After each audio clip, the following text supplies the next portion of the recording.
Hey guys, what it do? It's your boy Supreme Uchiha the God, and today I want to talk about Yuta and Gojo's body, and I want to talk about the latest chapter of Jujutsu Kaisen 262. So now in this chapter, we see Yuta in Gojo's body in a domain clash with the mighty Sukuna.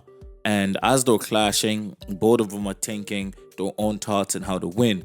Yuta thinks Gojo figured out a way how to win, and is to make his domain expansion extremely small so that it's harder for Sukuna's malevolent shrine to break it from the exterior. And as a result, it means he has time within the domain expansion to hurt Sukuna enough where his domain breaks.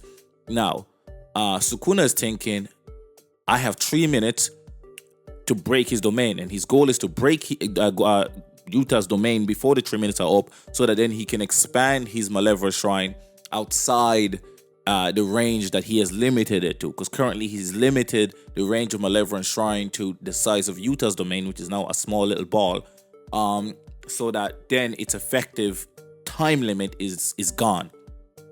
Now, obviously, this does a few things for Sukuna here. Problem one, he has to do this within at least a good few seconds before, and I mean before the 3 minutes, because if it's like, let's say he breaks Yuta'S domain in 2 minutes 99 seconds, Sukuna's domain will still only last another second, and I don't think that'll be enough to kill anybody. So that's a problem that he has to think about here as well.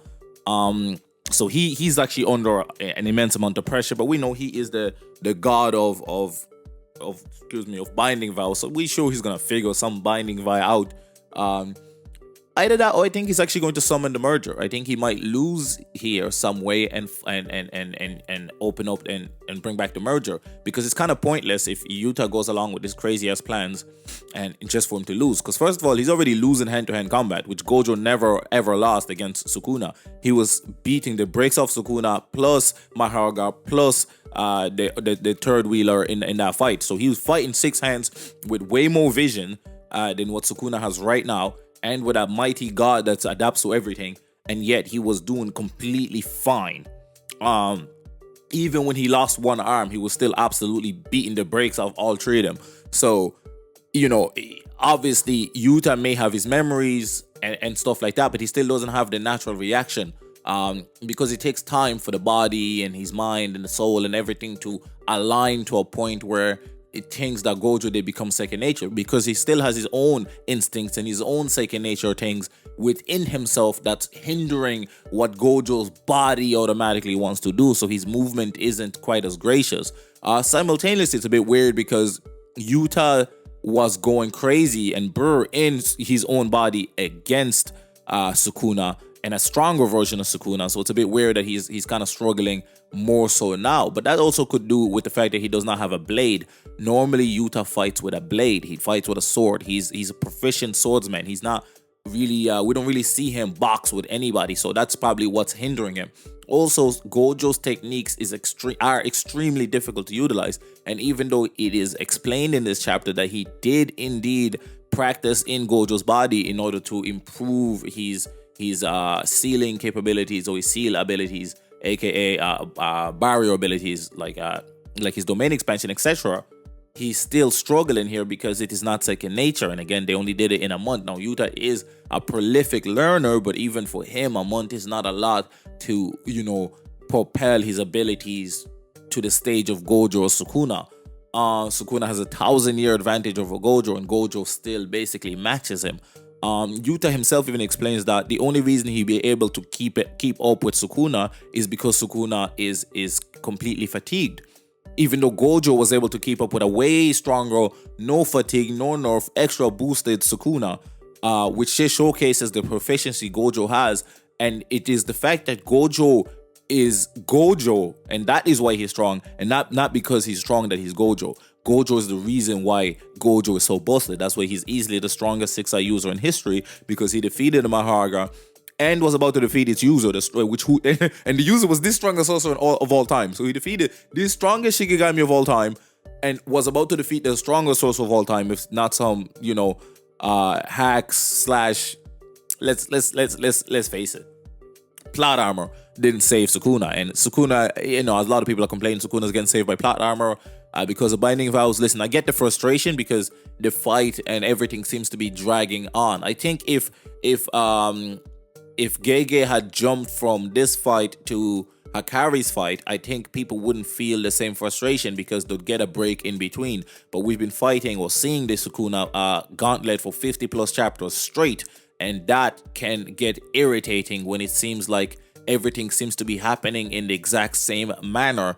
And so as a result, I completely understand the frustration, but I'm still completely enjoying the story. Now, this chapter was only 7 pages long, which that's just not it's just not a lot. I really think he should have just delayed the chapter and maybe released a full chapter next week, or taken a longer break instead of forcing the chapter out right now. And I say this only because 7 pages is just simply not enough for a story. Like that's a ridiculously low amount of pages, for a reader to consume anything or to tell anything of note, because basically we see Yuta getting dog walked inside the domain by Sukuna, and then we see Rika holding Yuta, and that's it. Now I do have a theory, and I do think that Yuta will return, and I think Rika will sacrifice itself and actually do a binding vow itself in order to completely remove itself from the equation, and Yuta will have a weaker copy ability left, but he will be back in his own body. Either that, or Yuta's ability might actually be to be able to turn other dead bodies into his own Shikigami, like he did Rika, and then also get the curse technique as a result, or the curse technique replaces his as a result. That's something that we I haven't seen anybody really talk about, but I think that's a potential possibility. Now, what this showcases to me, anyway, everything that happens in this chapter, is that Yuta is no Gojo. Because I think Gojo would easily decimate Sukuna's domain expansion here, even without making it smaller. I think he'd simply increase the strength of it inside and overcome Sukuna, because Sukuna then in turn would have to increase the strength of his one. And in a time battle, Yuta or Gojo would have the advantage, because Sukuna would run out of time before Gojo, because in order for Sukuna to increase the strength, he would have to do another binding vow, which would have to decrease the time or do something else which would weaken his domain. And that is, I think, the difference between Yuta and Gojo. Gojo will think on his feet and come up with a solution immediately as things are occurring around him, while Yuta needed the roadmap of Gojo the same way Sukuna needed the roadmap of Maharaga. That is my 2 cents. But what do you guys think? Are you guys getting frustrated with the chapters? Are you guys still enjoying it? Let me know in the comment section below. I'm still enjoying it, but again, I completely understand the frustration. I do think the pacing is a little poor at the moment. But I mean, we can't jump to Hakari now next chapter because this is too much of a cliffhanger. So, but I feel like there's been opportunities where we should have gotten a break to jump into the Hakari fight, and that when we jump back to the Sukuna fight, it'd feel more refreshing and less samey. But let me know what you guys think. Do you guys think Sukuna will get out of this? I actually believe that the merger will occur straight after this. I don't really think Megumi is gonna get saved at this point, to be honest. That boy too far gone. And if he does get saved, then I think either way Sukuna is gonna do the merger somehow. But he has no body, so I don't really understand how else he would be able to do that.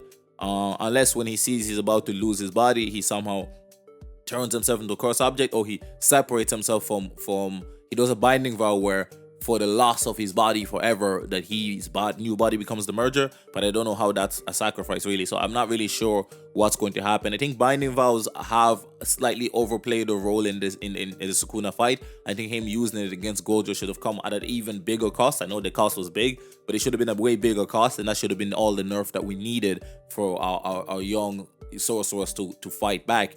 Because all of these guys combined are not doing nearly as well as Gojo did by himself, and Gojo did it against an unhindered Sukuna. In fact, a Sukuna that had a bonus and a boost in everything. So it's a little bit of a disappointment for our young comrades who are doing great. Don't get me wrong, but a lot of their success feels diminished because of how weakened Sukuna is, and yet how much Sukuna is still managing to overwhelm and overcome them. What you guys think? Comment down, let me know. It's been your boy Supreme Chi the God. I'm out.